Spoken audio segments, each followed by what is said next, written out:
Hey guys, welcome to the HYM podcast, the podcast talking about all aspects of motorsport from four wheels to two wheels and everything in between. I'm your host, Nick Yellowly, factory driver for BMW Motorsport. I'm joined by fellow Brummie and host Jake Hughes, Rocket Venturi Formula E reserve driver, also producer Alex Murley, ex-world supersport rider.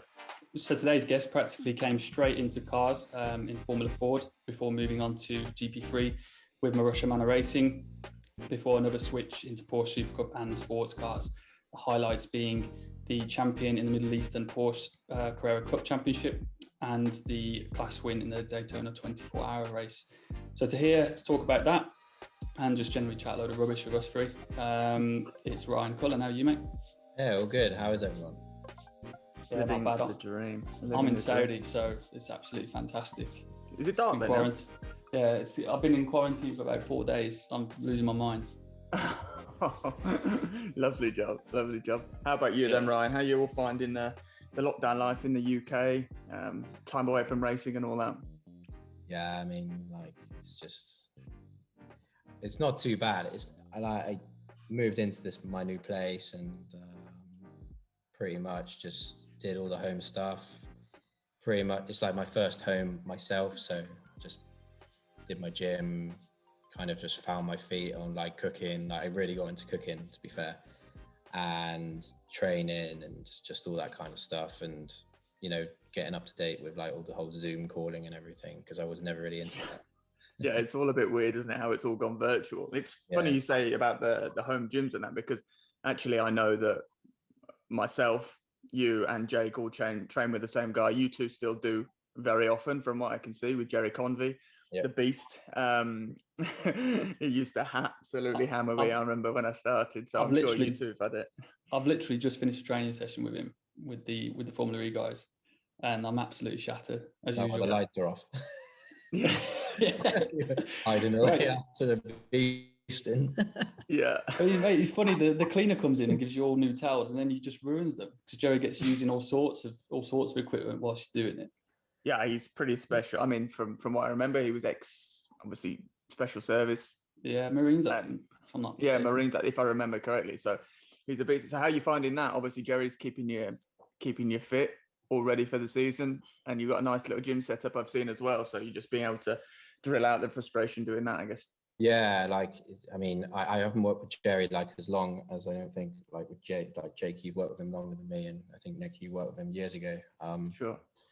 Yeah, no, it was great because I got introduced by him by another fellow Scotsman, Alan McNish.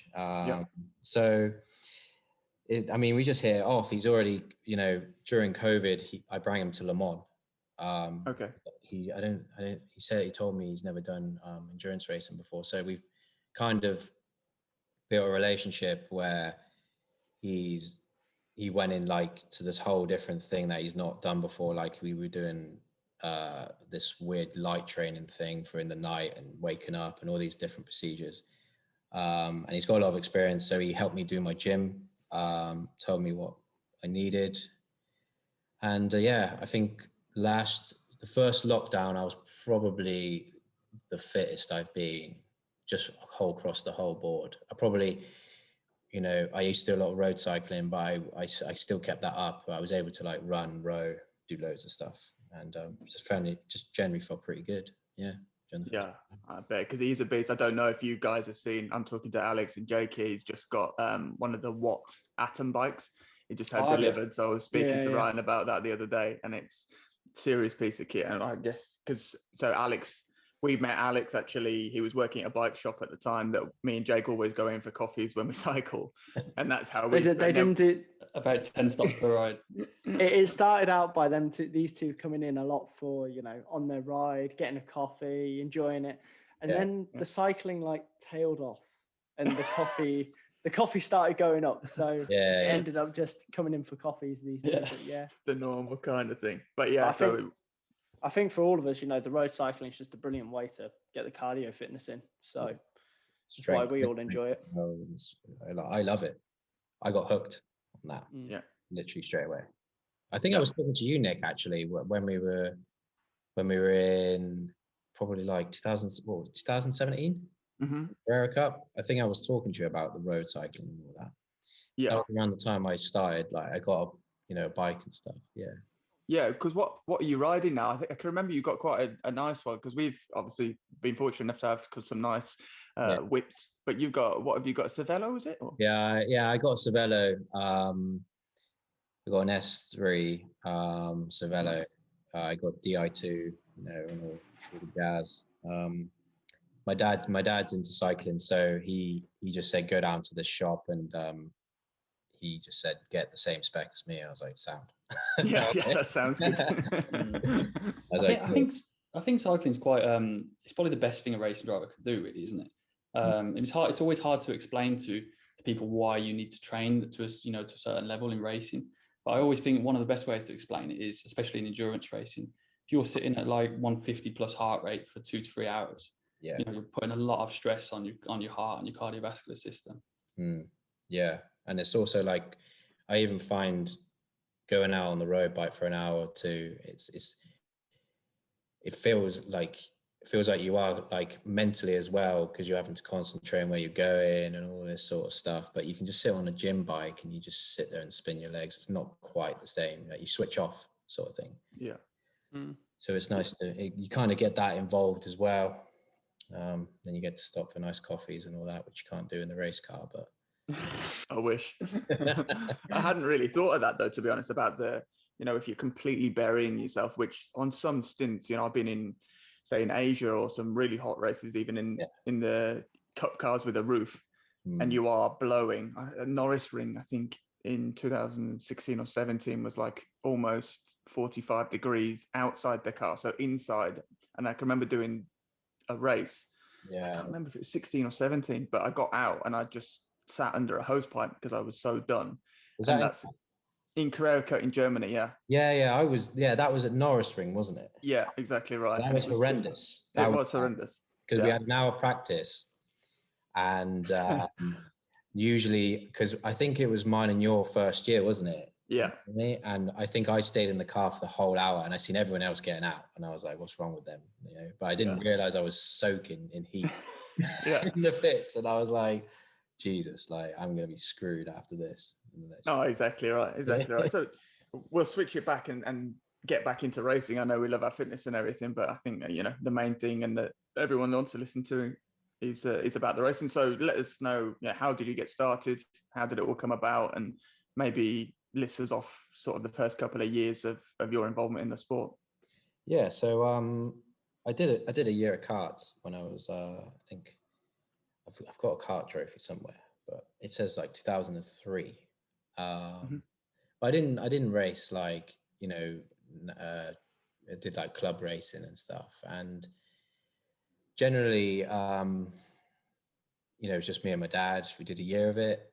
Apparently I was okay. Then karting, you need certain sponsorship. So at the time, my dad was just starting his company and just all that sort of stuff. And he was, I had a brother and a sister. We were quite a young family, and I took about 10 years, I think. Yeah, 10 years or 9 years out racing, and just got involved with other sports. And I kind of got like a crossroads in 2011 where I was actually in Australia for the Rugby World Cup. And I kind of didn't have a downer about my life, but I was kind of thinking, do I carry on with the sports I was doing, which I was happy to do, or getting back involved with cars and stuff, which I always loved.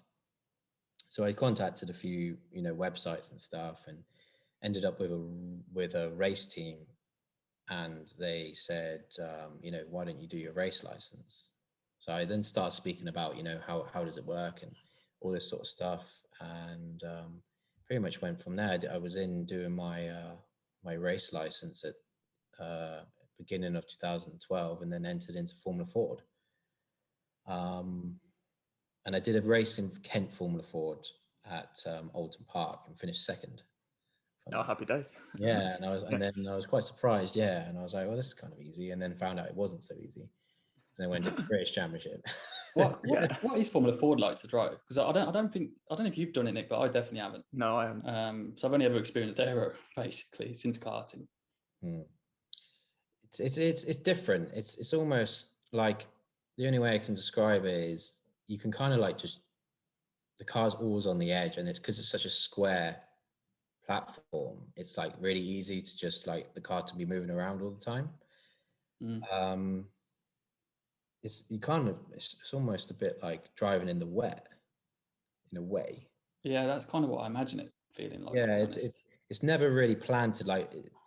It's quite good to understand like the way the car pitches and all that sort of stuff, and you have to really work on what you do with your hands and feet.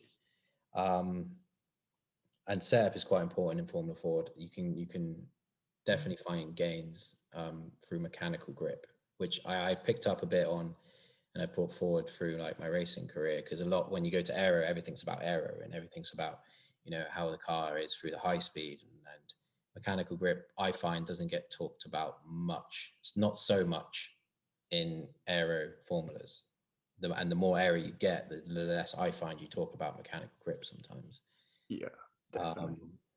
And then when I went to GTs, and I found you talk about it actually more than you would in a single seater. So then I kind of adapted quicker to a GT car than I would a single seater, because I was very inexperienced. Yeah. When I went from Ford to GP3, and I was like, yeah, exactly. That's the big step. That's the big step. I mean, from going to something mechanical, I mean, Alex can talk about that a fair bit, because biking is all mechanical. There's no aero, is there? So how do you reckon you'd fare? Say, well, I think I know how you'd fare if you jumped into something with aero, but probably go drive. Probably think, you know, why are we going around this corner so quickly? Four wheels. I mean, why haven't I fell over? Yeah. God, I haven't crashed yet. Got out of the pit lane. Yeah, brilliant. Actually, it's not funny, is it? Because the last time I was on the bike, I crashed on the outlap. So.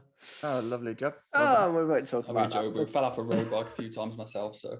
Yes. I probably can relate more towards the Formula Ford side of it with the mechanical grip.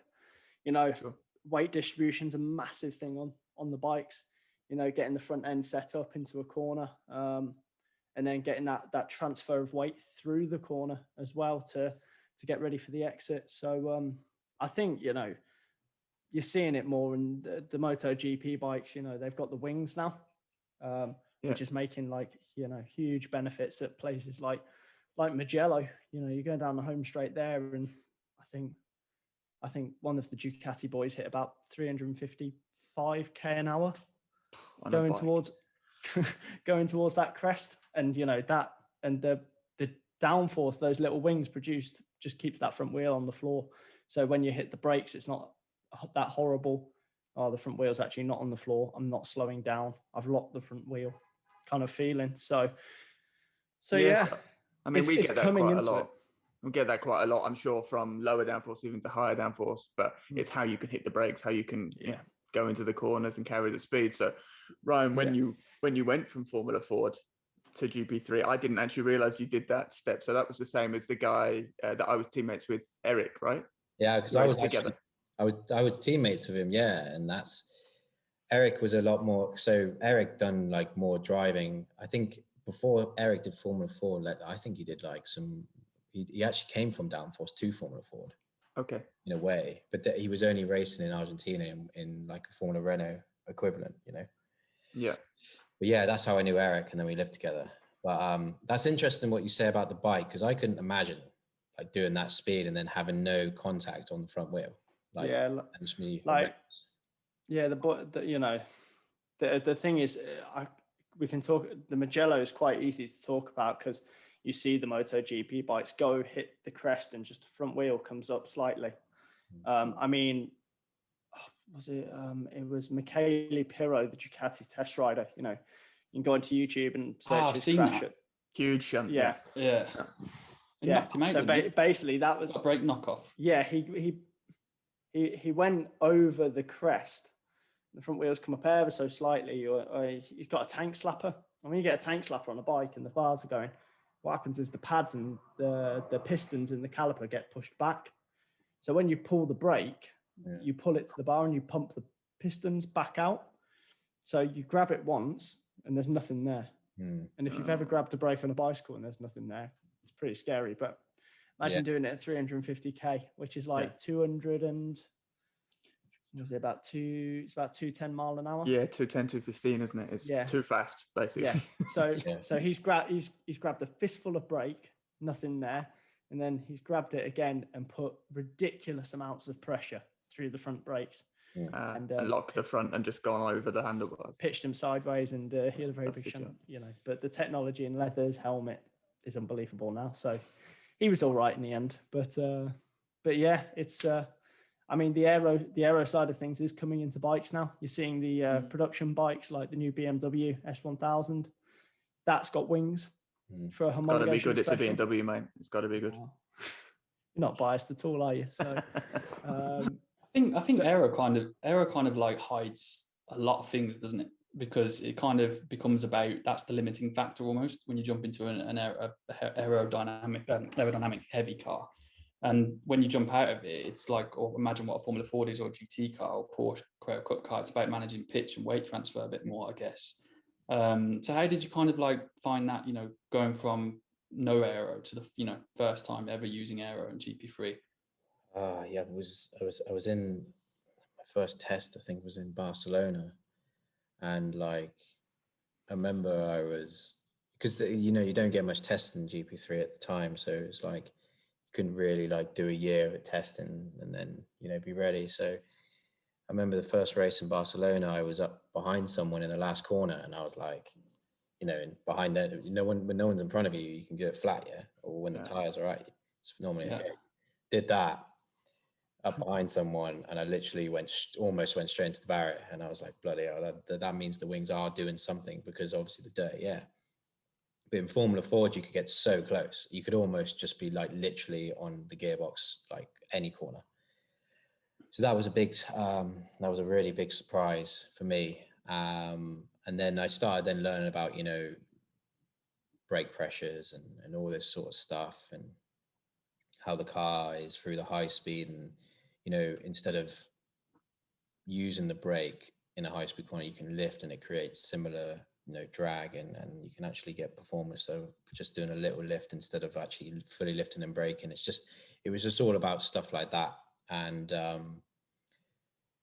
it definitely took me a while. And then I mean, I did the end of season tests in Abu Dhabi with Carrera, and it just all kind of was coming together through the second year, and I pretty much then stopped. I went straight to GTs. So I didn't get a proper go in single series, I don't think. No, I could agree with that, because to jump in, and if you haven't, like I did, 2-litre Renault, then up a little bit to GP3, not the gen you did, because my first year in was 2011, so there was slightly less downforce, but in a turbo engine. And then I actually did World Series, and then came back to GP3 when we raced together. So I actually found it super slow in comparison to coming up from something where you would find, oh God, turn 3 is basically flat in a GP3 suddenly, particularly on a Pirelli, where you've got that outworn one lap. You can't just keep cracking and edging towards it, can you, with a Pirelli? Because you've got all that, tired deck. So it's one lap, cool down, one lap. So to actually learn is super difficult. And it was hard to first. I found, when they bring out the new generation GP3 car, it was like I didn't have much experience. So I was like, this is pretty difficult. This thing is, it had a lot of power for the wheel, and it was on a Pirelli, and then the teams hadn't really got their heads around how the car would be set up, and then the good teams got better, and then I won't say much about my team, but I would say we didn't get to grips with the way the car the direction it should go, and then that was it really. Yeah, it's really difficult. I had the same thing. That was 2013 though, right? The first year, or did you? Yeah. So I was the same. So it was me and 2 inexperienced guys. So Eric and the other guy from Angola. I forgot his name. Lewis, wasn't it? Yeah, he's my mate. So those two, and obviously, trying to develop a car when it's just one driver instead of 2 or 3. I actually fell behind with Carlin a little bit, and then we had Simsy come in, if you remember, Alex Sims, who's obviously super good, and one weekend together, and then we would just, I think we were the fastest car for the rest of the year. Yeah. So it's a huge thing to have two good teammates in GP3 when you've got those limited amount of laps on those Pirellis, just to get the most out of it in your 45-minute session. Yeah, because then Carlin was super strong the year after. Exactly. So thanks to me. Yeah. I'm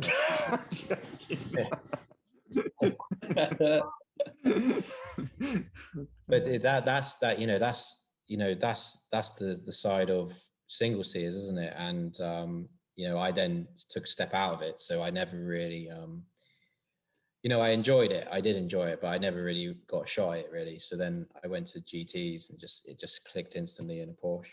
Yeah. It was just, it's slower, but it's also, you got to have a bit more feel. I think you have to really think about what you're doing. Because, Porsche isn't easy to drive. No. I think I remember talking to you, Nick, about it because I was more experienced than you at the point. At that point, I was saying to you, like, this is going to be... Yeah, when I first started in it. Yeah, I really struggled that first.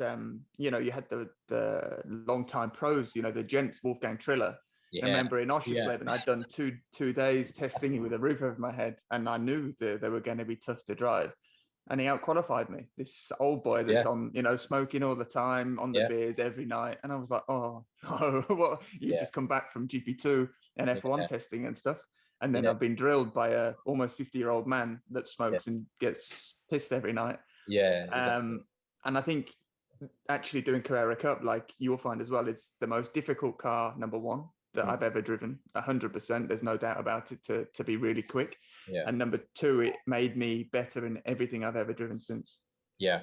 Yeah, I agree. I think it's a very good, like looking back, I would almost like say Formula Ford and Carrera Cup would be very similar in a way. But now things, like we've been talking about, now things are going more aero. Is there, if you're going to go through the single seat route, are you going to bother with your time doing that? Because you need to get in the series and get experience and everything. So, there's only a certain way you go, isn't there? I think all the kids that come up now, we're probably all the same. But from karting, you're already thinking of F1. You never say you are. You don't like to admit it, but you are, because that's what gets you into it in the first place. And I don't think, if you're sitting there as a 16-year-old getting into car racing and your dad or your sponsor wants, putting the money behind, you don't think about anything else, do you? So if you think about, you don't think about, oh, maybe in 4 or 5 years' time, I need to switch across the endurance racing. It's like, no, it's only F1. Yeah. So you do everything to prepare you for that. So I think you're right. I don't think anyone would ever consider, I didn't ever consider doing Formula Ford. And until this point, I still haven't done anything about aero particularly. But I think it would help people for sure. Yeah. Yeah, no, I agree, because like whenever you're in the single CM like world and everything, you don't even know anything about like Le Mans. Well, you'd know Le Mans, but you wouldn't know like who drives in Le Mans, or you wouldn't know so much about Carrera Cup or GT racing. You just think, it's just whatever, isn't it? It's not important. And then it's always funny because I'm now in endurance racing, and I've seen, some guys come through and they're just like, what the hell is this? Like, what do you mean we have to work together? Yeah. What do you mean I have to run your tires? Like, yeah, exactly. I was who was I testing with? I can't remember, but it was a funny story that he was. Go on, drop his name. He was a new driver. What's his name? I can't pronounce it. I'm not going to say his name because I can't pronounce it, and he might get annoyed. But it was almost like we were driving, and he was like, "So I go on your tires after?" And I was like, "Yeah." And he goes, "And then you go on tires after me?"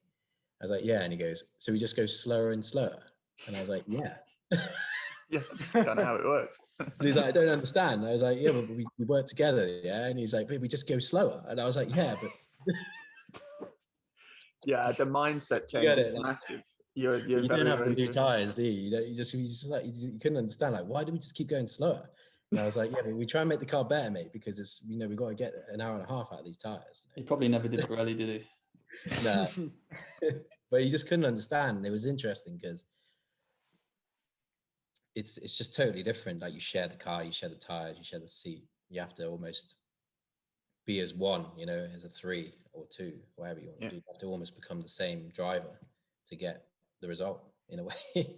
Yeah, it's a massive step as well. I mean, for people that don't know, and the listeners that don't know, actually, a lot of people that come from your single seater types, particularly the first years, say if they're coming to a Carrera Cup style or a Porsche, they do struggle. And you come in as someone, and I'd done well in all the single seaters stuff, and I jump in and I don't know. I'd heard of Amar Muller, who was champion at the time because he was obviously a GP2 driver and at Red Bull, but the rest of them I had no idea. And then you come in and you're actually at the back of the field and you're like, hang on, there's other good drivers out there that are really, really specialists in X, Y, Z. And that happens in every single championship. So my question to you would be, do you think the all-round driver, so if you can drive a single seater fast, a cup fast, be good in endurance, that's the overall complete driver? Or do you think you need to specialize in something as a kid coming up? I mean, I think you've got to be good in everything, because you, like, some of the best drivers I've been teammates with or I've seen, that you put them in anything and it's just like, it's almost, that I'd say the driver, you get some very, very talented drivers. Like, I was teammates with Ollie Jarvis and Nick Tandy at Le Mans last year, and Ollie's been driving Mazda DPI and stuff, so he a prototype. But you have Nick Tandy, who won Le Mans with Porsche. He's been driving GTs for a few years, but it's to be a true professional, you have to almost just adapt so quickly, because you only get like maybe 5 laps each. You have to then you have to be on the money straight away. You don't have a session to get up to speed. You have to be instantly fast, and it doesn't matter. And there's no massive excuses really, but there's no pressure. It's weird. There's not as much pressure in a way, but there's almost like no excuses in endurance racing. Do you know what I mean? Like, I get you. No one will look at you weird if you're just a bit off, because you have traffic and you have the tire wear and all this stuff. So yeah, I think you have to drive in pretty much anything and be quick in it. Anything that you drive, pretty much within a certain time frame. I think if you're good at something, just one thing, I think that's fine if you can get a career out of it. Or if you're going to Formula One and you want to just stay in single seaters and just go all the way, that's fine. But I mean, look at Fernando Alonso when he did the Daytona race in the P2. He wasn't massively impressive. He was just a normal driver. Yeah. And he's come straight from, but that's prototype to Formula One to prototype. So it's just one of those things, isn't it? I think you sort of, your top manufactured factory driver, you quite often see them being able to jump in 4 or 5 different cars. I mean, Renault Rast is probably the one that always springs to mind to me. I mean, what he did, I think he did Porsche as well. Then he goes in LMP2. He goes and does LMP2 and basically wins everything. Yeah. DTM, double-time DTM champion, jumps in a Formula E car, beats his teammate, jumps in a GT3 car, fighting for Nürburgring Spa, wins. And it's just like, that's what you've got to do to get those kind of, in that sort of position. Yeah. He's probably, he'd be in my top 3 drivers I would look at and be like, that's someone who can jump in most cars. And I think when it's people like him that make me, when people say, the best drivers in the world are in F1.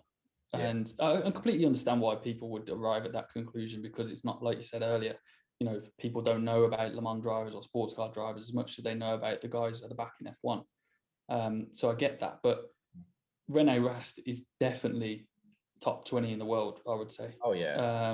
And many others probably outside of F1. Yeah, I mean, it'd be very interesting, like because you had Nico Hülkenberg came and did Le Mans with Nick and Bamba, and it's almost like F1 driver with 2 endurance drivers, and you can kind of see that those 3 drivers' performances were all the same. Yeah, and for sure. And you could even say some like they were probably better than an F1 driver in certain areas. I don't know the ins and outs, but I'm sure that the guys in F1, they can drive most things quick, but it would be more interesting to see them drive other things and see how they stack up against the other drivers in the world. It would be nice. Yeah, it would be nice. I think for me, you mentioned being teammates with Tandy. I think he's the cream of the crop. If you look at what he's won over the years, obviously he was awesome in a Carrera Cup car, and a lot of these guys have been, the top GT guys, a lot have done Carrera Cup. you mentioned René Rast. I think he was champion 3 years in a row, from Yeah. what I remember. Nick won it as well, and then he's won everything with Porsche. Then he's just gone to Corvette, and I think he won his first race with Simsy there in the Daytona warm-up race, and then they finished second first time out. And I know for a fact they've only done like 2 days testing, and then straight in and done a job like that. So I think, yes, you can get a bit blindsided. Formula One drivers are fantastic; they are brilliant. But I would love to see those, the contracts be opened up a little bit so they can pop in and do a DTM race, because there are drivers like a Hamilton or a Verstappen that I'm sure could do that in a heartbeat and jump across, but you just never get to see it. Yeah. And that's where, like, you don't, like, some in endurance racing, some drivers don't get the credit for doing a triple stint a night, or doing a 24-hour race, or doing, a 4-hour race. There's not much credit given to endurance racing for the level of drivers that are actually around. It's just everything's, Formula One, really. Yeah, unfortunately, it is. F2, F3 sort of thing. It's just everything, that's what everyone looks at. I mean, it's got to come down to, though, surely, like, what people see and have access to on the TV. Yeah. I mean, F1, F2, even F3 now, it's like that's mainstream racing all of a sudden. Yeah. And your Nürburgring 24 hours, whilst it's on, is it on Eurosport? I can't remember. I think so, yeah. But it's just not, it's given as much attention by a broadcaster or broadcasting than F1. So I'd love to see it. I just don't think it'd ever happen much more. I don't think a lot of drivers would even fancy it as well. It's a difficult one, because even going from paddock to paddock for a fan, it is quite different. Like, you can have so much access through the paddock in an endurance weekend. Like, you can have fans, they walk anywhere they want, and I think you'd probably get more enjoyment for a fan going to an endurance race than an F1 race, because you can get up closer and everything. But then F1 is the pinnacle, isn't it? So you want to see the fastest cars in the world, you go and watch Formula One. So. I think with F1 in the UK, especially since like Sky have taken over the production of it and been involved with it more, I think it's just been so much more accessible for people, and people have watched, you can watch all the free practices, all the debriefs, all the inside information all weekend. And I think, if you put other championships like that, how would they do? I think it'd be really interesting with, like, from the bike side, like our endurance world championship, that's popularity of that has just been creeping up every year, because you've seen some bigger riders go to it. Teams have become more established, but also you can watch it on Eurosport now, and it's amazing how much more people talk about it when it becomes available to watch on TV. Sure. No, sure. It's a massive thing. It's always the media and whatnot. I think Le Mans covered massively, so that's probably a bigger race in total than the Nürburgring 24 in terms of coverage. Obviously, the Nürburgring 24 in Germany is massive, and in Europe, and the real true fans actually know about the Nürburgring 24. I think the more people off the street probably know about Le Mans. What's harder, I don't know. I haven't done both. I've only done the Nürburgring 24, and Le Mans definitely on the list. It depends on weather conditions, I'm sure, and grids per year. It always changes. But for you, Ryan, what are your plans moving forward? You've done your sports car stuff. You've been successful in Porsches with the championship out in Asia. Then you've gone back to sort of P2. So a bit of prototype and endurance stuff. Is that where you're wanting and planning to stay, or what are you looking at? Yeah, I'm trying to stay around the prototypes for all the new regulations. Sure. It was good to get a few 24-hour races under my belt as well, because that counts for a lot, and especially to get a class win. It does mean a lot. So I'm just trying to get to Le Mans in the best package possible to try and win it. With the whole new regulations coming out, I think I'm in a pretty decent area at the moment, but it's still, no one quite knows what's going on. No, and who's doing it and whatnot. Yeah, Because you hear stories and you don't know which team, because there's on about teams taking on manufacturers. Like you could pick an LMP2 team, one of the top ones, and the manufacturer will come in and say, we want you to run, this program for us. So it all depends. But I think that's what I'm going to stick at. I'm enjoying, the prototypes and the downforce and the speeds. We hit some pretty good speeds at Le Mans. Yeah. Not quite as quick as the bikes at Mugello, but we hit a decent 330 at Le Mans. Only. Yeah. Quick enough though, isn't it? Yeah. So we hit some decent speeds, and the braking points is we're still able to brake quite late, and it's physical, and that's where the training comes back into it, because I've kind of felt like I'm at the point now where I'm physically strong. I'm driving faster cars now, and I can always switch back to GTs because I still have a memory from that.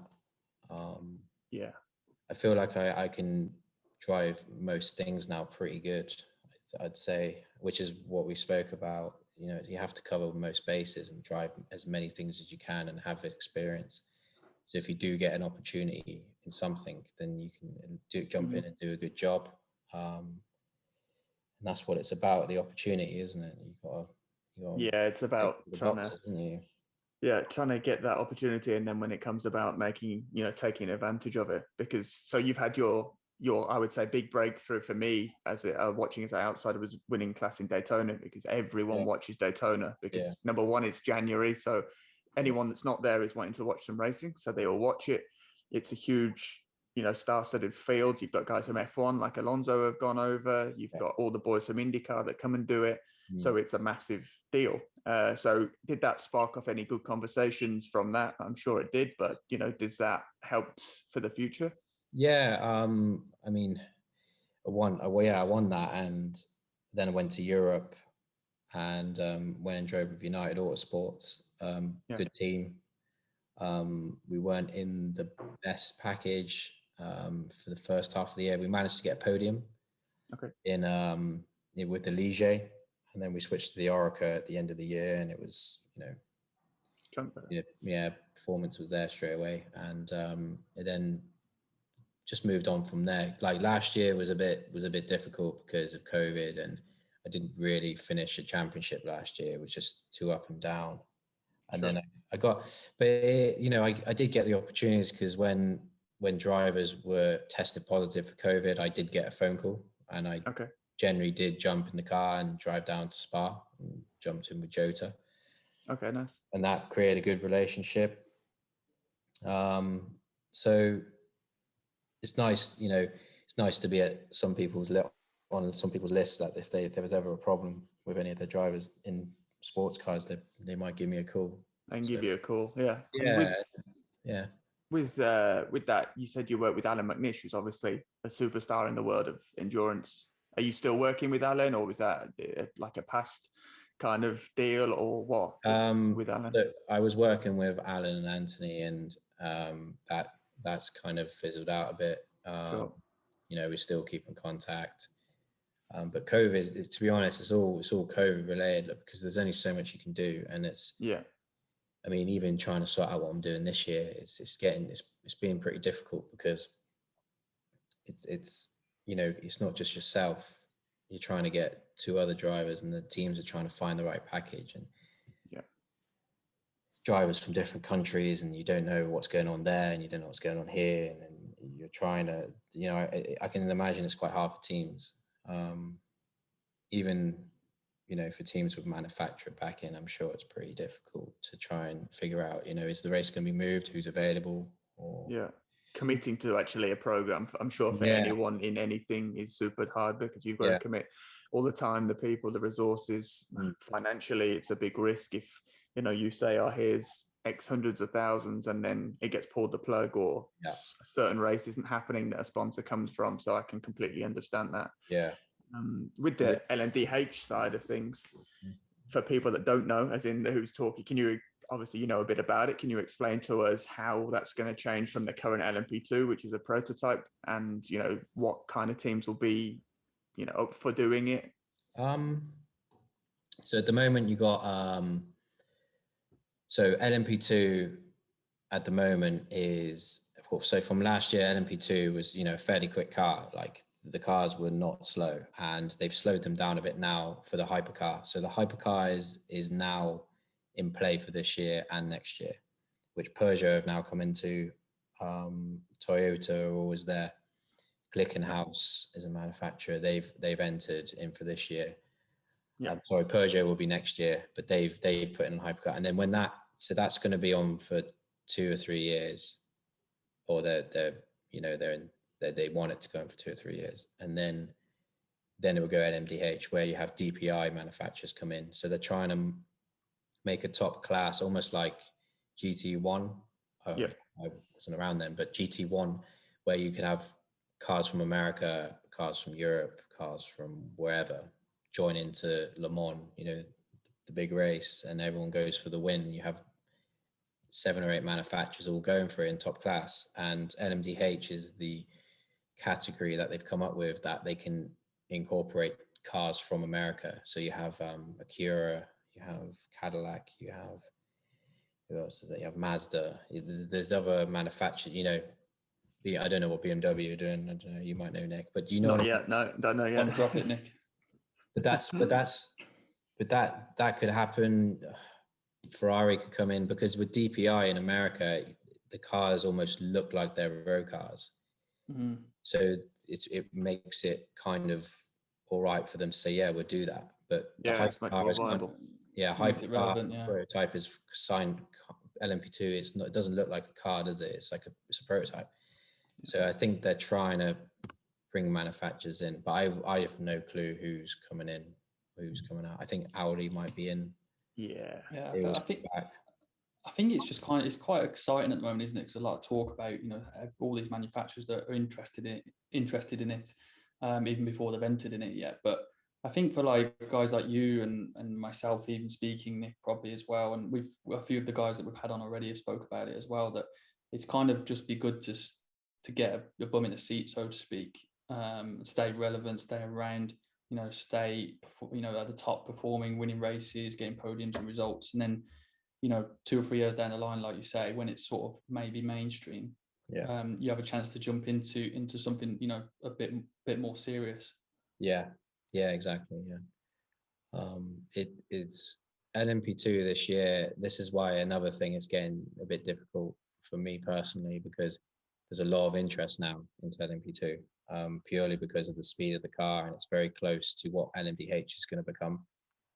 And they've actually had to slow down the current LMP2 cars. So everyone wants to, because there's only so much hypercar at the moment, because it's only going to be on for 2 or 3 years. There's not as much manufacturers involved now, but everyone knows there's going to be more with LMDh. So everyone's trying to get in a prototype to show how good they are and be in the car that's a similar speed and cockpit and all this stuff. Or if they're from a single seater background and they can go in from that area. But you see a lot of GT drivers now trying to get into the prototypes, and I think you have like guys in Asia. You had Nicky Tim, you had Van der Linde, you had drivers going in, and then you also had drivers from F2, F3 coming in. So it's now the place that people want to go to and to try and get involved with a manufacturer in LMDh and go for the win at Le Mans and do like a Nick Tandy, let's say, and win it outright. Yeah. Because I'm sure drivers out there good enough to do it. Yeah. Who can get the seat, isn't it? Yeah, it's about how everything falls into place. And because they're all coming in, obviously, as one big package, from my point of view, at least, the sales and the marketing that you can get from LMDh added as a bolster to your GT program already. So example, say Ferrari came in, they've already got their GT3 or GT3 Pro, depending on if GTLM stays around. And again, for the listeners that don't know, GTLM or GTE is the top class of GT racing in WEC or IMSA at the moment. In IMSA, they have actually dropped that for next year. So GT3 Pro will come around. So basic GT3 cars, or basic inverted commas GT3 cars, will now be running as the top class, which I think from my point of view, racing in them for BMW is fantastic, and I think it will open up the market and make massive competition. But it has to be a sensible thing for all manufacturers to look at, because you can win LMDh and therefore Le Mans outright, Sebring, Daytona, all these huge races outright as a manufacturer for a cost that is relatively sensible, I presume, compared to the LMP1 days of of the past, where they had the huge hundreds of £1 million budgets. So I think that's why it's so popular at the moment, that they all have to be considering it, otherwise they're stupid. Yeah, exactly. And you've also got series on the side of that, like Formula E, and you've got there's going to be new technology as well. So it's all changing. Going electric as well in the future. Yeah, apparently. Yeah. I think from the outside we're seeing a real transitional period, aren't we? Like, sure. in a couple of years, I think the landscape of four-wheel racing is going to look very different. So I think it's really exciting. Yeah. Well, I mean, you have to ignore my basic estimations here, but I mean, if you were to run an LMP1 in a GTE car in the past, which no one really does, but you're talking many hundreds of millions, aren't you? Yeah, big time, to run those in the past. And the GT3 regs now to do the same championship that a GTE car would do in WEC, for example, or IMSA, it's going to be less than half, maybe a third, to be able to to run the same championship with a different car. And then those teams, like your Corvettes, Porsche, Aston, that have saved the money by not doing GTE, they all of a sudden free up their budget a bit more. Yeah. And who knows what they want to do with that. But you might, like I think Nick kind of alluded to, you might see teams wanting to do both. Yeah. Especially if it's no one knows how long LMDh will be there for. So you sometimes see manufacturers like Porsche just come in and just do 2 or 3 years flat out, spend the money, try and win Le Mans outright, or whatever they want to do, or Daytona, whatever they want to do, and then they kind of leave. So it's you just never know who's going to come in. No idea. You always have the long lasting manufacturers like Toyota have been there since the start.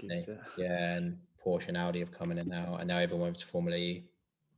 So I'd like to be fly on the wall of the head guys to know what they're talking about, what they're really saying, but no one knows, do they, what the conversations are going on. You just hear stuff. Yeah, it's interesting. I'm sure everyone's the same as well.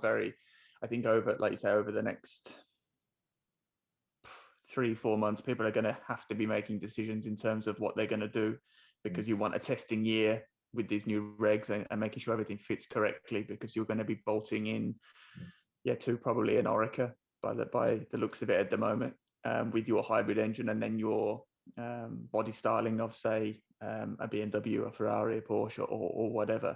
So you need that time to develop everything. So commitment can't be that long. And then the people, I would say, looking from the outside, that are doing the testing will most likely be inside of the in the program when it starts. So getting your ass in the correct seat, whether it be LMP2 or whatever, that's why it's so massive at the moment. And that's why people are maybe struggling to get the drives that they deserve, because the demand and people wanting to pay for it is actually quite big. Yeah. So it's super, super difficult. So I mean, we've covered a lot there, so thank you very much for coming on, Ryan. I really appreciate that, mate. Cheers, mate. I think we're cheers, Ryan. We've covered so much over there. So what I'll do is I'll wrap up. So thanks, the listeners. Make sure to follow Ryan on social media and come back here next week for a brand new episode of the HYM podcast. His Twitter handle, Facebook, whatever, Instagram is at Ryan Cullen Race. So check that out. And also, of course, follow our podcast at HYM Podcast. And just like, subscribe, all the normal jazz. Leave us a comment down below. Any more questions or guests that you want on specifically, just give us a shout, and we'll be sure to give them that call. Thanks again, Ryan, and speak to you soon, mate. Appreciate it. See ya. Nice one. Cheers. Cheers, guys.